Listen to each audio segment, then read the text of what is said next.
الحمدللہ رب العالمین والصلاة والسلام علی رسولہ الکریم وعلی آلہ واصحابہ اجمعین اما بعد اعوذ باللہ من الشیطان الرجیم بسم اللہ الرحمن الرحیم رب اشرح لی صدری ویسر لی امری واحلل عقدۃ من لسانی یفقہوا قولی۔ سورہ شورى کی آیت نمبر 30 ہے، وما اصابکم من مصیبۃ فبما کسبت ایدیکم ویعفو عن کثیر۔ اس آیت کی ایکسپلینیشن پہ آنے سے پہلے میں آپ کے سامنے ایک سینیریو رکھ دیتا ہوں، اس سے انشاءاللہ بات سمجھ آ جائے گی۔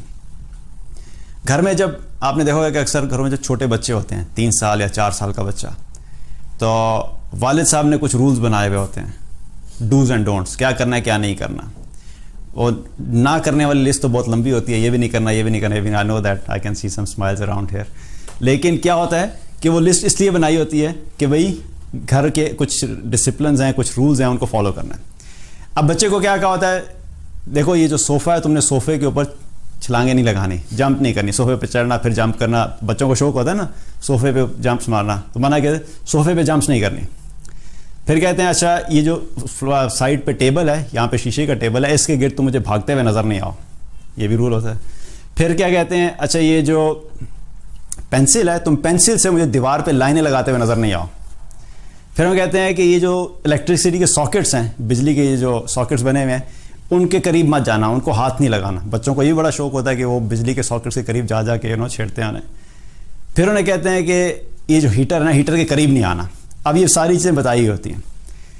اب آپ سوچئے کہ والد صاحب بیٹھے آپ کتاب پڑھ رہے ہیں اور بچہ جو ہے نا وہاں پہ اپنے کھیلنے میں مصروف ہے۔ اچانک والد صاحب دیکھتے ہیں کہ بچے نے صوفے سے چھلانگیں مارنا شروع کر دی، کبھی صوفے پہ چڑھ رہا ہے، پھر جمپ لگا رہا ہے، پھر چڑھ رہا ہے، پھر جمپ لگا رہا ہے۔ اور والد صاحب یوں کر کے دیکھتے ہیں اور دیکھ کے کیا کرتے ہیں، وہ اگنور کر دیتے ہیں، وہ کہتے ہیں اچھا ٹھیک ہے۔ پھر کیا کرتے ہیں، دیکھتے ہیں بچہ اتنے میں کیا ہے کہ وہ بھاگنا شروع کیا، اور جس ٹیبل کے پاس منع کیا تو وہیں پہ بھاگنا شروع کر دیا اس نے۔ اب پھر وہ دیکھتے ہیں تھوڑا سا پارا ہائی ہونا شروع ہوتا ہے، لیکن پھر بھی کیا کرتے ہیں، پھر بھی اگنور کر دیتے ہیں۔ پھر اچانک کیا دیکھتے ہیں کہ بچے نے پینسل اٹھائی اور دیوار پہ لکھنے لگا ہے، تو ابا جان کیا کہتے ہیں سو اس میں کچھ نہیں کہتے، صرف اتنا کہتے ہیں اور اگر دیسی قسم کا باپ ہے تو اس کی جو ہے نا وہ کافی ہوتی ہے بچے کے لیے لیکن ابھی تک کچھ کہا نہیں۔ پھر کیا ہوا کہ بچے کو جو منع کیا تھا کہ ساکٹ کے قریب نہیں جاؤ، تو وہ جا دیکھتے ہیں الیکٹرسٹی ساکٹ کے قریب جا رہا ہے، تو پھر آپ کیا کہتے ہیں، مت کرو، the next step comes in، مت کرو، بچہ پھر اپنے لگا۔ پھر اچانک کیا ہوتا ہے کہ اب جو ہے نا وہ پارا بالکل ہائی ہو گیا اور بھر گیا، بچہ آتا ہے ہیٹر کے پاس اور ہیٹر کو ہاتھ لگانے لگتا ہے۔ پھر کہتے ہیں منع کیا ہے نا مت کرو، اچھا پھر نہ ہوتا، پھر کیا کرتے ہیں، بچہ پھر آنے لگتا ہے، آ کے ہاتھ لگانے لگتا ہے۔ جب ہاتھ لگانے لگتا ہے تو پھر ابا جان کو آ جاتا ہے غصہ، تو لگاتے ہیں وہاں پہ ایک تھپڑ۔ اگر دیسی باپ ہے تو پھر تو تھپڑ بھی دیسی قسم کا ہوتا ہے، کیونکہ دیسی باپ نے دیسی گھی بھی کھایا ہوتا ہے، تو وہ لگتا ہے زوردار قسم کا۔ لیکن اگر ہلکا سا بھی لگا دیا تھپڑ، تو اب بچے نے کیا کیا، بچے نے رونا شروع کر دیا، کیونکہ بچے کو جب تھپڑ لگے گا تو بچے کو تکلیف ہوگی۔ اب بچہ رو رہا ہے اور وہ اس کے دل میں کیا آ رہا ہے کہ میرا باپ کتنا ظالم ہے، اتنے زور کا تھپڑ لگا دیا اور مجھے تکلیف ہو رہی ہے۔ اب اس کے دل میں کیا آ رہا ہے کہ میرے سے بڑی زیادتی ہوگی۔ ٹھیک ہے، اب اس سینیریو کو آپ ذرا ذہن میں رکھیے گا۔ ہمارا معاملہ بھی جو ہے وہ کچھ ایسا ہی ہے۔ اللہ سبحانہ و تعالیٰ نے ہمیں بہت ساری چیزوں سے منع کیا ہوا ہے کہ دیکھو یہ نہیں کرنا، یہ نہیں کرنا، جھوٹ نہیں بولنا، غیبت نہیں کرنا، چغلی نہیں کرنا، زنا نہیں کرنا، شراب نہیں پینا، اپنے جسم کی نمائش نہیں کرنا، کسی کو برا بھلا نہیں کہنا، والدین کے ساتھ والدین کی نافرمانی نہیں کرنا، ایک پوری لسٹ ہے۔ اور ہم اپنی زندگی میں کیا کرتے رہتے ہیں، ہم روزانہ کی بنیاد کے اوپر ان گناہوں میں مبتلا رہتے ہیں، کوئی نہ کوئی گناہ کرتے رہتے ہیں، کبھی ایک کیا، کبھی دوسرا کیا، کبھی تیسرا کیا۔ اور پھر ایک سٹیج آتی ہے کہ اچانک کیا ہوتا ہے کہ ہمارے پہ کوئی مصیبت آ جاتی ہے اور مشکل آ جاتی ہے۔ اب کیا مصیبت آ گئی، مالی تنگی آ گئی، بیماری آ گئی، گھر میں مسئلہ ہو گیا، لڑائی جھگڑا ہو گیا، بچے بیمار ہو گئے، کئی دفعہ بچے کا انتقال ہو گیا، کسی قریبی جاننے والے کا انتقال ہو گیا، بزنس کا لاس ہو گیا، بزنس کولیپس کر گیا، جاب میں سے انسان فائر ہو گیا، بہت سارے مشکلات ہیں۔ جو ہی مصیبت آتی ہیں تو ہم کیا کہتے ہیں، فوراً کیا کہتے ہیں کہ اللہ کو میں ہی ملا تھا، پتہ نہیں میرے ساتھ ہی کیوں ہوتا ہے، میں نے تو کوئی گناہ کیا ہی نہیں، میرے تو غلطی ہوئی نہیں، تو مجھے کس چیز کا ملا۔ تو اللہ سبحانہ تعالیٰ اس آیت میں کیا فرما رہے ہیں، وما اصابکم من مصیبت فبما کسبت ایدیکم، تم پہ جو بھی مصیبتیں آتی ہیں وہ تمہارے اپنے کرتوتوں کی وجہ سے آتے ہیں، تمہارے اپنے اعمال کی وجہ سے آتے ہیں. وَيَعْفُ عَنْ كَثِيرٌ، اور بہت ساری تو ایسی ہیں جو اللہ ویسے ہی معاف کر دیتا ہے. تو اب آپ اگزامپل لیں کہ جس طریقے سے وہ ابا جان نے جب تھپڑ لگایا تھا، اس سے پہلے کتنی ساری اگنور بھی کی تھیں، اس سے پہلے بتایا تھا یہ نہیں کرو یہ نہیں کرو یہ نہیں کرو، پھر بھی کیا اس بچے نے، لیکن ان سب کے اوپر نہیں پکڑا. لیکن آخر میں جو کی تھی تم نے، آخری جو تم نے حرکت کی تھی، جو بچے نے ہیٹر پہ ہاتھ لگانا تھا تو اس پہ تھپڑ لگایا، تو حقیقت میں وہ تھپڑ بھی کیا تھا؟ والد کی طرف سے محبت تھی. کیونکہ اگر وہ اس کو تھپڑ اس وقت نہیں لگاتا تو تھپڑ کی تکلیف تو ہے تھوڑی، لیکن اگر وہ ہاتھ اس کا ہیٹر کو لگ جاتا تو ہاتھ جل جانا تھا. تو ہاتھ جلنے کی تکلیف زیادہ ہے یا کہ تھپڑ لگنے کی تکلیف زیادہ ہے؟ ہاتھ جلنے کی تکلیف ہے. ہاتھ جو ہے کتنے دن تک اس کا جلا رہتا. تو اس بڑی تکلیف سے بچانے کے لیے باپ نے کیا کیا؟ تھپڑ لگایا تاکہ وہ رک جائے. اسی چیز کو اللہ سبحانہ تعالیٰ نے قرآن میں فرمایا وَلَا نُذِيقَنَّهُم مِّنَ الْعَذَابِ الْأَدْنَىٰ دُونَ الْعَذَابِ الْأَكْبَرِ لَعَلَّهُمْ يَرْجِعُونَ. ہم انہیں دنیا میں ہی ہم انہیں بڑے عذاب سے پہلے چھوٹے چھوٹے عذابوں کا مزہ چکھاتے رہیں گے. لیکن وہ عذاب کس لیے آتا ہے، وہ مشکل کس لیے آتی ہے، وہ تکلیف کس لیے آتی ہے؟ لَعَلَّهُمْ يَرْجِعُونَ، تاکہ یہ اللہ کی طرف پلٹیں. وہ اللہ کی طرف سے ایک ریمائنڈر ہوتا ہے، وہ اللہ کی طرف سے ایک تنبیہ ہوتی ہے. وہ اللہ سبحانہ تعالیٰ ہمیں بڑے نقصان سے بچانے کے لیے چھوٹا نقصان میں ڈالتا ہے. جس طرح ہیٹر سے ہاتھ جلنے کے نقصان سے بچنے کے لیے ایک تھوڑا سا تھپڑ لگایا جو وہ وقتی طور پہ تکلیف تھی، لیکن اس کی وجہ سے وہ بڑی تکلیف سے بچ گیا بچہ. اسی طریقے سے ہمیں اللہ سبحانہ تعالیٰ آخرت کی بڑی تکلیف سے بچانا چاہتا ہے، جس سے بچانے کے لیے اللہ سبحانہ تعالیٰ دنیا میں ہمیں چھوٹی چھوٹی مشکلات میں ڈال دیتا ہے. تو اس سے کیا پتہ لگا کہ جس طرح باپ کا تھپڑ لگانا حقیقت میں وہ تکلیف نہیں تھی، وہ شفقت تھی اور وہ رحمت تھی. اسی طریقے سے اللہ سبحانہ تعالیٰ کی طرف سے مشکلات کا آنا، مصیبتوں کا آنا اور پریشانیوں کا آنا، وہ بھی حقیقت میں اللہ کی رحمت ہے کہ اللہ ہمیں ریمائنڈ کرانا چاہتا ہے کہ دیکھو تم بڑے اس سے بچ جاؤ. اور اس سے کیا پتہ لگتا ہے کہ اللہ تعالیٰ تمہارے بہت سارے گناہوں کو معاف کرتا ہے کہ اگر اللہ سبحانہ تعالیٰ تم سے تمہارے اعمال کے مطابق چلنا شروع کر دے، تمہارے اعمال کے مطابق ڈیل کرنا شروع کر دے، تو پھر تو ہم میں سے کوئی بھی شخص زمین پہ چلنے کے قابل ہی نہ رہے. ہمارے جو اعمال ہیں ان کے اعتبار سے اگر اللہ ہمارے ساتھ پلس مائنس سوچنا شروع کرنا کہ ہر عمل کے بدلے میں، تو پھر تو زمین پہ ہم چلنے کے قابل ہی نہ رہے. کیونکہ اللہ سبحانہ نے کیا فرمایا کہ وہ یعفو عن کثیر، اور کثیر کا لفظ کیا بتا رہا ہے کہ بہت سارے، تھوڑے نہیں. تمہارے جو اعمال جو ہے نا، اتنے سارے اعمال ہیں تمہارے نافرمانی کے، اللہ نے بہت سارے جو ہیں وہ اگنور کر دیے. بہت ساروں پہ اللہ تم سے پکڑتا نہیں ہے، ہاں کسی پہ پکڑتا ہے. یہ جو مصیبت تمہیں آئی ہے یہ تم سمجھو کہ تمہیں بہت تھوڑا سا دیا گیا ہے، یہ تمہارے سارے اعمال کے بدلے میں نہیں دیا گیا. تو اس سے کیا پتہ لگتا ہے کہ الحمدللہ اللہ سبحانہ تعالیٰ کی یہ رحمت ہوتی ہے کہ جب مشکل آتی ہے، جب مصیبت آتی ہے تو بھی اللہ کی رحمت ہوتی ہے. اب جس طرح بات کریں کہ چھوٹا عذاب اور بڑے عذاب کی بات کریں، دنیا کا وقت تو گزر ہی جاتا ہے. اب آخرت کا منظر آپ اپنے سامنے رکھیے کہ سبحان اللہ، اللہ کا اتنا بڑا کرم ہے. بلکہ اس حدیث کا ایک مفہوم آپ کو بتاتا ہوں، اس کے بعد انشاءاللہ بات کریں گے. اس حدیث کا مفہوم کیا ہے کہ مومن پہ جب بھی کوئی مشکل آتی ہے، اس کو جب بھی کوئی تکلیف پہنچتی ہے، اس کے بدلے میں اللہ سبحانہ تعالیٰ اس کے گناہوں کو معاف کر دیتا ہے. حتیٰ کہ اس کو جب کانٹا بھی چبھتا ہے، اس کے بدلے میں بھی اللہ تعالیٰ گناہ معاف کر دیتا ہے. Now think about it. قیامت کا منظر ہے، قیامت کا منظر اپنے سامنے رکھیں. کیا ہوگا آخرت میں؟ ہر ذرہ برابر نیکی کا حساب کتاب ہوگا.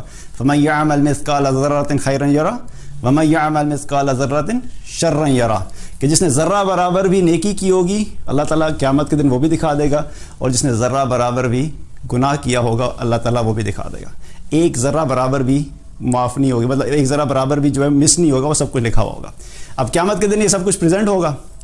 تو جب یہ آیت اتری تو ابن کثیر رحمۃ اللہ نے اس آیت کی تفسیر میں لکھا ہے کہ جب یہ آیت نازل ہوئی تو ابو بکر صدیق رضی اللہ عنہ کھانا کھا رہے تھے.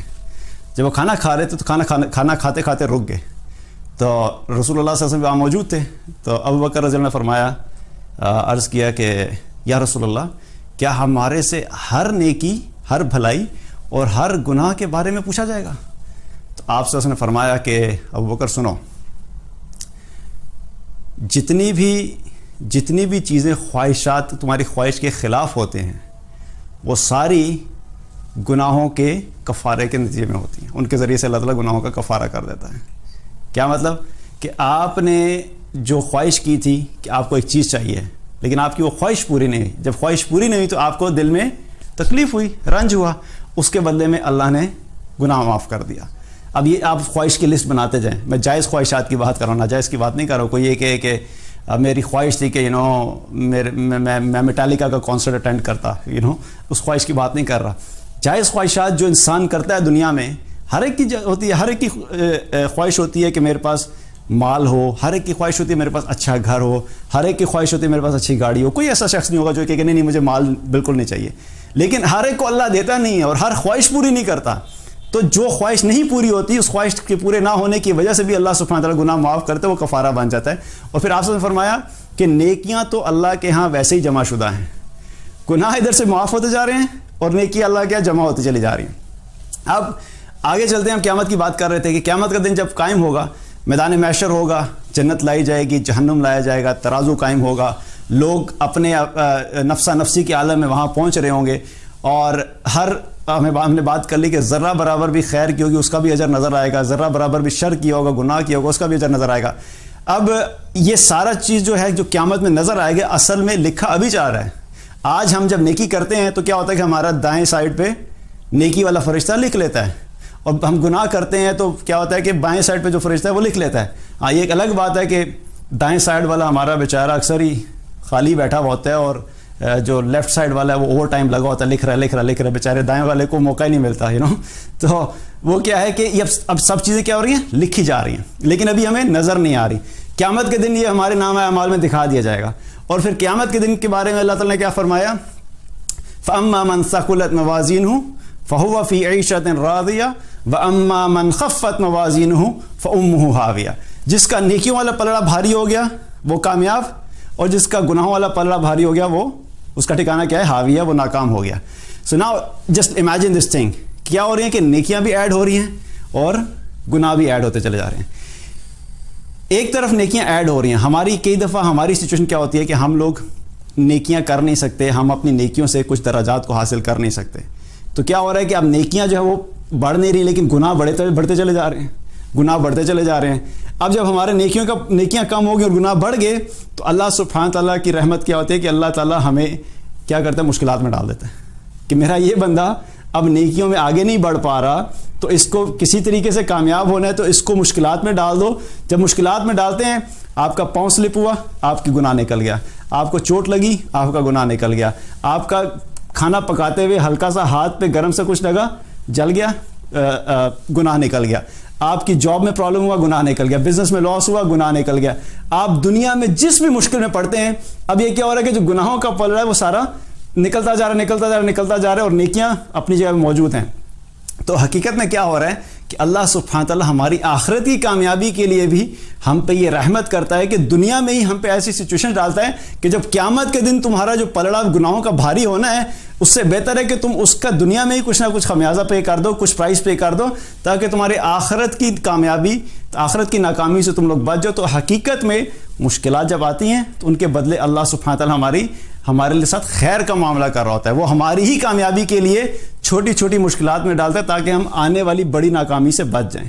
تو جب بھی کوئی مشکل آتی ہے، جب بھی کوئی مصیبت آتی ہے، ہمیں اپنے ایٹیٹیوڈز کو درست کرنے کی ضرورت ہے۔ اس مصیبت کو ہمیں مصیبت نہیں سمجھنا۔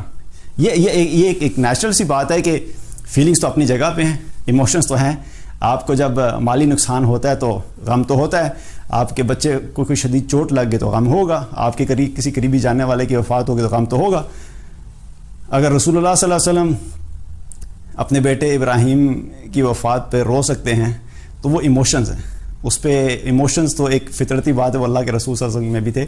لیکن کیا ہے کہ ہمیں اپنے ایموشنز کو کنٹرول کرنا اور اس چیز کو، اپنے ذہن کو اس چیز پہ تیار کرنا کہ اللہ کی طرف سے جب بھی کوئی مشکل آتی ہے وہ حقیقت میں اللہ کی رحمت ہی ہے۔